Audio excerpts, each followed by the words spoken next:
এখন আসলে যে টিউবাল ফ্যাক্টর, একটা টিউবের মধ্যে কী কী প্রবলেম থাকতে পারে, আমরা সমস্ত ডিজিজকে মোটামুটি কতগুলি 5টা ভাগে আমরা চিন্তা করি। বলতে পারবা কে? আমাদের শরীরে যত রোগ হয় তার গ্রস্ত যদি চিন্তা করি তাহলে very good, congenital, genetic, inflammatory, tumour, তারপর এন্ডোক্রাইনোলজিক্যাল, আর আরেকটা কি মিসেলিনিয়াস হইতে পারে, একটা immunological. Very good, immunological. So আমরা এই সবগুলি প্রবলেম টিউবের মধ্যে হইতে পারে না? হইতে পারে তো সব। যেমন কনজেনিটালি টিউব কি থাকতে পারে? অ্যাবসেন্ট থাকতে পারে।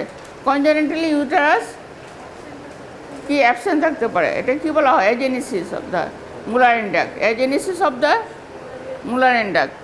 তারপর ভ্যাজাইনাল অ্যাট্রিসিয়া থাকতে পারে, তাই না? সার্ভাইকাল অ্যাট্রিসিয়া থাকতে পারে, সেগুলো হলো কনজেনিটাল। শর্ট ফেলিপিয়ান টিউব থাকতে পারে। সিলিয়া, তোমার যে মুভমেন্টগুলি হয় ওবামকে ট্র্যাপ করে মুভমেন্ট, সিলিয়া, তাই না? সিলিয়াও অ্যাবসেন্ট থাকতে পারে। কলামনারি এপিথেলিয়ামে সিলিয়েটেড এপিথেলিয়াম আছে না, সেটা তো ইম্পর্টেন্ট, সেটা অ্যাবসেন্ট থাকতে পারে। ঠিক আছে, তাহলে আমরা তারপরে কি ইনফেকশান। ইনফেকশান বলো, টিউবাল ইনফেকশন, টিউবের মধ্যে ইনফেকশনের টার্ম কি, নাম কি? ভেরি গুড, কে বলছো বলো দেখি, দাঁড়াও। ভেরি গুড, সালফিনজাইটিস না? সালফিনজাইটিসের মধ্যে আবার এক্সোসালফিনজাইটিস আছে, আবার এন্ডোসালফিনজাইটিস আছে, তাই না? সালফিনজাইটিস হলে কী প্রবলেম? এটা আলটিমেটলি কী হয়? ইনফেকশন হইলে কী হবে? পাস জম্বের ভিতরে, সেটাকে কী বলা হয়? সহজ কথা বলো তো পারো, পায়োসালফিন। কথা বলো, কথা না বললে তো অ্যাটেনশন হয় না। তারপরে আলটিমেটলি হাইড্রোসালফিন। তারপর হাইড্রোসালফিন সেই টিউবটা কী হবে? ডিস্টোর্টেড হবে, নষ্ট হয়ে যাবে, ডিসঅর্ডার হয়ে যাবে, কোনো কাজ করতে পারবে না, তাই তো? তারপরে আস্তে আস্তে আবার ইনফেকশন হয়ে পেলভিক ইনফ্লামেটরি ডিজিজ, পিআইডি, নাম শুনছো না? PID, pelvic, very very common problem. হ্যাঁ, পেলভিক ইনফ্লামেটরি ডিজিজ, তাহলে কমন অর্গানিজম হলো ক্লামাইডিয়া। হ্যাঁ, পিআইডি হইলে কী হবে? সালফিনজের অ্যাডিশন হবে চারিদিকে। তারপর এন্ডোমেট্রিওসিস, পিআইডি, এন্ডোমেট্রিওসিস, এগুলি সবগুলি টিউবকে নষ্ট করে দেয়।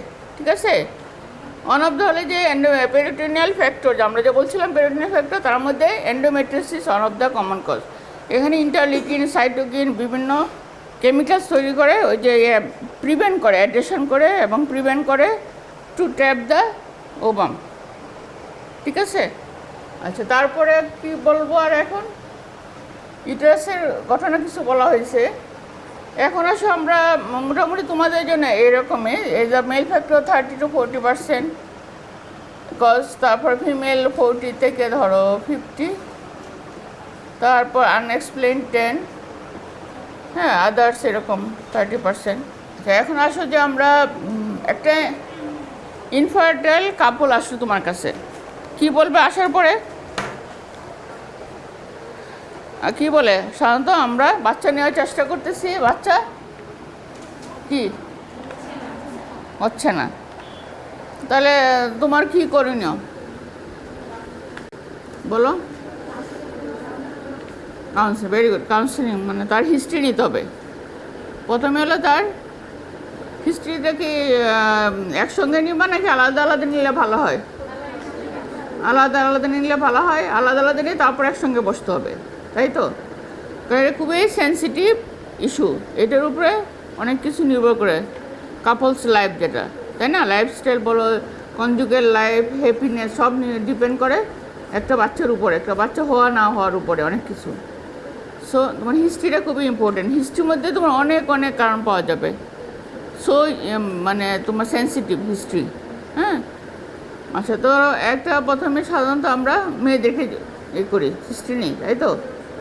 হিস্ট্রিতে আমরা কি মানে পাস্ট হিস্ট্রি যত আছে, পাস্ট হিস্ট্রির মধ্যে ধরো কি এজটা তো আমরা প্রথমে জানিয়ে নিলাম, এজ একটা, ওবেসিটি একটা problem, obesity, PCO sign symptom, এগুলো দেখে নিই। একটা পেশেন্টকে দেখলে তো বোঝা যায় তার পিসিও মোটামুটি, তাই না? হিস্ট্রির মধ্যে তোমরা যা হিস্ট্রি রাইটিং যা লেখো, কী লেখো হিস্ট্রি রাইটিংয়ে?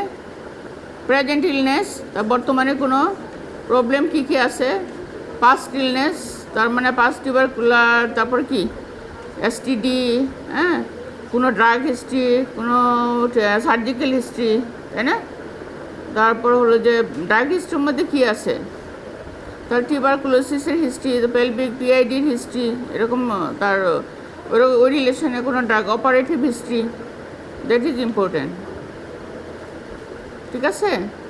আচ্ছা, তারপরে আসি আমরা, ধরো ওর নেক্সট কি আসি আমরা, ড্রাগ হিস্ট্রি। জানো ড্রাগ হিস্ট্রি সো ইম্পর্টেন্ট। কোনো কোনো ড্রাগ আছে যে অ্যান্টিহাইপারটেনসিভ, তারপর আর কি সাইকোলজিক্যাল ডিজঅর্ডারের জন্য যে সমস্ত ড্রাগ খাওয়া হয় সেগুলো অ্যানোবুলেশন করে। আচ্ছা, তারপর আসো ছেলেদেরও এরকম, যেমন ছেলেদের ড্রাগ হিস্ট্রিও ইম্পর্টেন্ট, সবারই ইম্পর্টেন্ট। তারপরে হলো যে এক্সামিনেশান ছেলেদের একরকম, মেয়েদের একরকম। মেয়েদের এক্সামিনেশানটা তোমরা ধরো আমরা জেনারেল এক্সামিনেশানে ধরো করি, তারপর হলো পার অ্যাবডোমিনাল এক্সামিনেশান, তারপর হলো পার স্পেকুলাম, পার ভ্যাজানাল, এই এক্সামিনেশানগুলো আমরা করি। তারপর হলো ইনভেস্টিগেশান। আর ছেলেদের বেলায় আরেকটু পরে এক্সামিনেশান অফ দ্য কী করি আমরা, ক্লিন প্যাটার সিন্ড্রোমে লম্বা হয় অনেক, তাই না? গাইনোকোমেস্টিয়া থাকতে পারে ছেলেদের, হাইপারপোলেকটিনের সাথে গাইনোকোমেস্টিয়া নাম শুনছো না, ব্রেস্ট ডেভেলপমেন্ট। তারপরে হলো তোমার আর এক্সামিনেশান হলো টেস্টিকুলার এক্সামিনেশান, যেটা আমরা সাধারণত ইউরোলজিস্ট দিয়ে করাই। কাদেরকে দিয়ে করাই? Urologist. Testicular volume, testicular descended, undescended, হ্যাঁ, কতগুলো এক্সামিনেশান আছে সেগুলি করা হয়। আচ্ছা, তারপর হলো তোমার আদার্স ইনভেস্টিগেশন। এটা বড় টপিক সরে। ইনভেস্টিগেশনের মধ্যে প্রথমে আমরা কি বলছিলাম তাহলে, ছেলেদের, তারপরে মেয়েদের, তাই তো? আচ্ছা, আর এখানে আর একটা জিনিস হলো যে কাউন্সিলিং কী করবা এখন। আমরা ইনভেস্টিগেশন করবো কিসের উপর ভিত্তি করে? তার হিস্ট্রি, তোমার পসিবল ডায়াগনোসিসের উপর। এখন যদি আমি অ্যানোবুলেশন চিন্তা করি মেয়েদের, তাহলে এরকম যেগুলো বললাম অলরেডি। আর টিউবাল ফ্যাক্টর থাকলে অন্যরকম টিউবাল ফ্যাক্টরে কমন কতগুলো ইনভেস্টিগেশন বলো তো দেখি, নাম কি ওটার? টিউবাল প্যাটেন্সি ক্লাস ফলো করতে অসুবিধা হচ্ছে তোমাদের তো রিভিউ ক্লাসগুলো। টিউবাল প্যাটেন্সি, টিউবটা ঠিক আছে কি না, তাহলে কীভাবে বুঝবো টিউব ঠিক আছে? সহজে কোনো একটা ডাই দিতে পারি, একটা ডাই দিয়ে আমরা টেস্ট করতে পারি যে ওই ডাইটা ওই দিক দিয়ে পাস করতেছি কিনা। সেটার নাম কি? হিস্টারোসালফিঙ্গোগ্রাফি। তারপরে স্যালাইন দিয়ে করতে পারি, স্যালাইন ইনফিউশন সোনোগ্রাফি যেটা বলা হয়, সোনোগ্রাফি। তারপরে ক্রোমোপার্টিউবেশন, নাম শুনছো?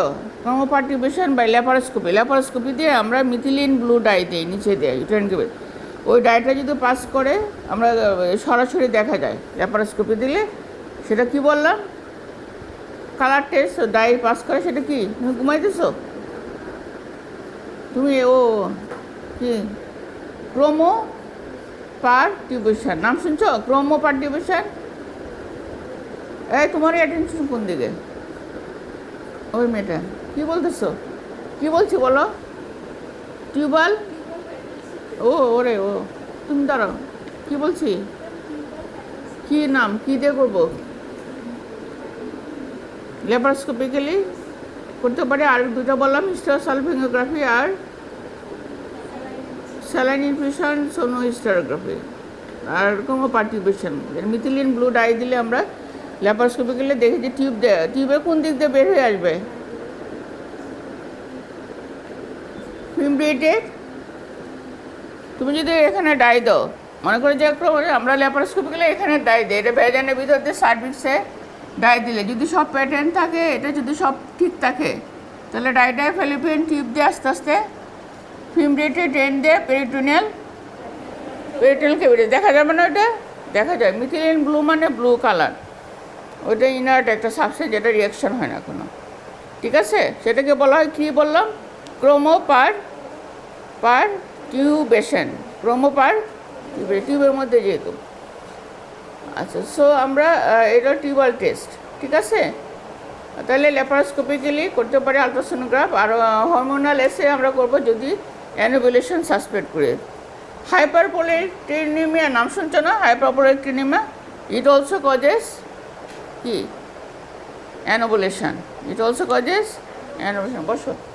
এখন ম্যানেজমেন্টে 1 নাম্বার হলো যে আমরা মোটামুটি একটা অ্যাসেসমেন্ট হলো মেল কজ না ফিমেল কজ না বোথ কজ নাকি আনএক্সপ্লেন, সেটা মোটামুটি একটা অ্যাসেসমেন্ট নিয়ে তারপর আমরা বসি কাউন্সিলিংয়ে দুজনকে বসবো নিয়ে।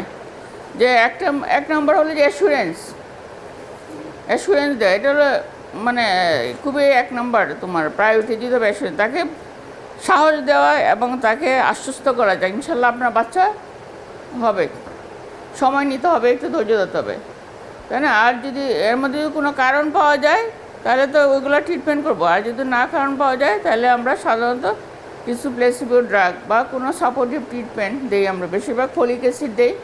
কী দেই? ফলিক অ্যাসিড, কোনো কারণ নাই মনে করো, folic acid, vitamin E, C, এগুলো সাপোর্টিভ ট্রিটমেন্ট।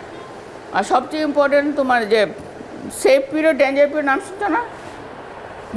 যে টাইমটা ওভুলেশন হয় তার মানে তোমার মেনস্ট্রুয়াল সাইকেলটা, ওর পরপর 3, 4টা বা 5টা মেনস্ট্রুয়াল সাইকেলের হিস্ট্রি নিয়ে ক্যালেন্ডার মান্থ, কী বলা হয়, ক্যালেন্ডার মান্থে তোমার ও টাইমটা বাই করা, একজ্যাক্ট টাইমটা বাই করা ওভুলেশনের, বাই করা যায় না? মোটামুটি বের করা যায়। তাহলে আগে 2 দিন পরে 2 দিন এরকম মোটামুটি এই সপ্তাহটা ওভুলেশনের অ্যারাউন্ডের সপ্তাহটা একসঙ্গে থাকতে হবে একদিন পরপর। যেমন হাজব্যান্ড থাকে বাইরে, মেয়ে ওয়াইফ থাকে দেশে, তাহলে কি কনসিভ হবে? তাহলে আসতে হবে 3 মাস একটানা থাকতে হবে একসাথে, তাই তো? তা নাহলে তো বোঝা যাবে না ওভুলেশন কখন হয়েছে না হয়েছে। ওভুলেশনের সময়টা একসঙ্গে মিট করতে হবে, কারণ ওভামের লাইফ স্প্যান কত? না 7 days, 24 hours। তোমার এই সময়ের মধ্যে থাকতে হবে। এই সময়ের মধ্যে না থাকলে তো তোমার বাচ্চা হবে কেমনে? হবে? তাহলে তোমার একসঙ্গে রিপিটেডলি কয়টাসটা হলো ইম্পর্টেন্ট, তাই তো? আচ্ছা, তারপরে আসো এখন সেটা হলো কাউন্সিলিং, আমরা বুঝাই দেওয়া এই সময়টা আপনারা একসঙ্গে থাকবেন। আর যদি কোনো কারণ আমরা পাই, কারণ দূর করাটা খুবই টাফ হয়ে যায়, কিন্তু তোমার যদি পেশেন্টের এফোর্ট থাকে এবং তোমার এফোর্ট থাকে, তোমার যে সেন্টার সেখানে সব ক্যাপাসিটি আছে তোমাকে ফলো করার। যেমন ফলিকুলোমেট্রি নাম কি? তুমি যে একটা ওভুলেশন ইন্ডাকশন ড্রাগ দাও, মনে করো যে একটা পেশেন্টের ওভুলেশন হচ্ছে না, সেটাকে আমরা কি বললাম? ওভুলেশন না হলে কি ওরে কনসেন্ট্রেশন, হ্যাঁ, অ্যানোভুলেশনকে কোনো ট্রিটমেন্ট দেওয়া যেতে পারে না? সেটাকে কী বলা হয়? ওভুলেশন বসো, ওভুলেশন ইন্ডাকশন বাই দ্য নাম বলতে পারবো কয়েকটা? ক্লোমিফেন সাইট্রেট, তাই না? লেট্রোজল অ্যান্ড ক্লোমিফেন সাইট্রেট, এগুলো মুড অফ অ্যাকশন তো আবার অনেক বড় ক্লাস হয়ে যাবে তাহলে। যাই হোক, এটা অ্যাকশনটা হলো মেনলি হলো যে তোমার ক্লোমিফেন সাইট্রেটটা হলো তোমার, এটা কাজ করে কোথায়? মানে ইস্ট্রোজেন রিসেপ্টরের উপর, অ্যান্টিস্ট্রোজেন। যদি অ্যান্টিস্ট্রোজেন থাকে তাহলে কি হবে? তোমার কি করবে? যদি মনে করো যে রিসেপ্টরকে ব্লক করে দিছে, তাহলে আলটিমেটলি জিএনআরএস স্টিমুলেট হবে টু সিক্রেট এফএসএইচ। মনে করো রিসেপ্টর যদি ইস্ট্রোজেন যদি কমে যায় রিসেপ্টর, তাহলে কি রিলেটিভলি তোমার ও আরও বেশি কাজ করার জন্য এফএসএস পজিটিভ ফিডব্যাকে তোমার এফএসএস কী হবে? তৈরি হবে বেশি।